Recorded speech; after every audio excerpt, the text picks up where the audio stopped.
BJP কর্মী শঙ্কর পালের উন্নত চিকিৎসার জন্য আর্থিক সহায়তা প্রদান করলেন বিধায়ক পিনাকি দাস চৌধুরী। 27 কল্যাণপুর প্রমথনগর বিধানসভা কেন্দ্রের অন্তর্গত অমর কলোনির বাসিন্দা বিজেপি কর্মী শঙ্কর পাল এক মর্মান্তিক দুর্ঘটনার শিকার হন। দৈনন্দিন কাজের সময় দুর্ঘটনাবশত তার হাতের সমস্ত স্নায়ু কেটে যায় এবং তার হাত ভেঙে যায়, যার ফলে তার হাত সম্পূর্ণভাবে অকেজো হয়ে পড়ে। প্রাথমিক চিকিৎসার পর চিকিৎসকদের পরামর্শ অনুযায়ী তার উন্নত চিকিৎসা ও অপারেশন সম্পন্ন হয়েছে। তবে বর্তমানে আরও উন্নত চেকআপের জন্য তাকে বহির্রাজ্যে যেতে হচ্ছে। এই কঠিন সময়ে শঙ্কর পালের পাশে দাঁড়ালেন কল্যাণপুর প্রমথনগর বিধানসভার বিধায়ক পিনাকি দাস চৌধুরী। মণ্ডল কমিটির সদস্যদের সাথে নিয়ে শনিবার সন্ধ্যা রাতে মণ্ডল কার্যালয়ে তিনি শঙ্কর পালের উন্নত চিকিৎসার জন্য আর্থিক সহায়তা প্রদান করেন।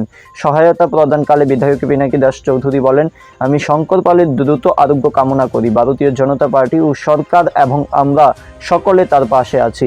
ভবিষ্যতেও সর্বোত্তভাবে সহায়তা করে যাব। কল্যাণপুর বিধানসভার 35 নং বুথ অমর কলোনি শঙ্কর পাল নিরীহ গরিব শ্রমজীবী মানুষ, ডে লেবার, প্রত্যেকদিন কাজ করলে সংসার পরিচালিত হয়।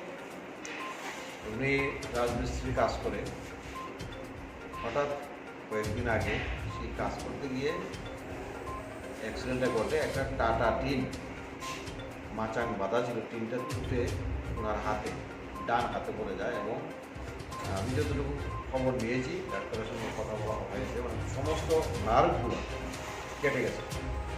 তার মানে একদম সম্পূর্ণভাবে অকেজো। এই জায়গায় তড়িঘড়ি অপারেশন করার জন্য ডাক্তার সাহেব বলেছেন এবং বহিরাজ্যে যেতে হবে। এবং যাই হোক, উনি সকলের সহযোগিতা এবং অমর কলোনি বা দেখা একটা বিরাট অংশের মানুষও সহযোগিতা করেছে এবং বহিরাজ্যে গিয়ে তৎক্ষণাৎ তার অপারেশন হয়েছে। আগামীকালকে আবার যেতে হবে দ্বিতীয়বার চেকআপের জন্য। এর মধ্যেই আমাদের সঙ্গে যোগাযোগ করেছে, আমরাও যোগাযোগ করেছি। আমাদের ভারতীয় জনতা পার্টি কল্যাণপুর মণ্ডলকে সাহায্যের জন্য দাবি রেখেছি।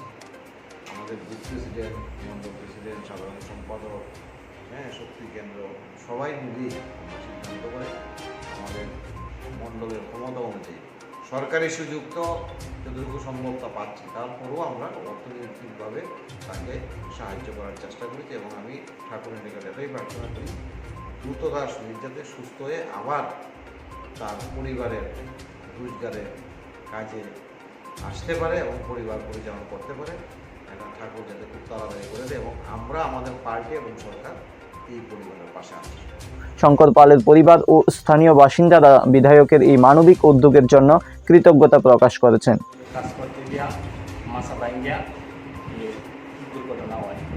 দুর্ঘটনা ওখানে ডাক্তারের পরীক্ষা নিরীক্ষা করতে গিয়া আমি ওখানে এমএলএ সাহেবের সাহায্য আজ চাইছি যে সরকার আমাদের অনেক সাহায্য করেছে। দীর্ঘ সময় জানি সরকার থাকে।